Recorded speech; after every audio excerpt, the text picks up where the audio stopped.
Welcome to McPlum, simple solutions served daily. In this video, I will explain how to get Farmer Jellybean. First, you'll want to open your game and navigate to the main farm area. This is usually a large, open space with fields and barns. Make sure you're ready to explore a bit, as the farmer isn't always in plain sight. It's a straightforward process, and we'll break it down into simple steps to make sure you find that jellybean with ease.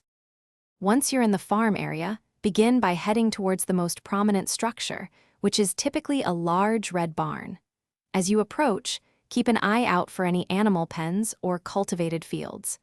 The farmer is usually busy tending to their animals or crops, so these are excellent places to start your search.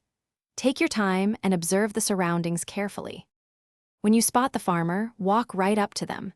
You'll need to interact with them, usually by clicking or tapping, to start a conversation. They might have a quick request for you, perhaps to find a lost item or help with a small chore. Don't worry, these tasks are typically very easy and quick to complete, designed to be simple for all players. After successfully completing the farmer's small task, return to them immediately. They will acknowledge your help and, as a token of their gratitude, reward you with the coveted Farmer Jellybean. It's a simple exchange for your effort, and you'll have added another unique jellybean to your collection. Congratulations on finding the Farmer Jellybean using this easy method. Thanks for watching, stay juicy, and subscribe.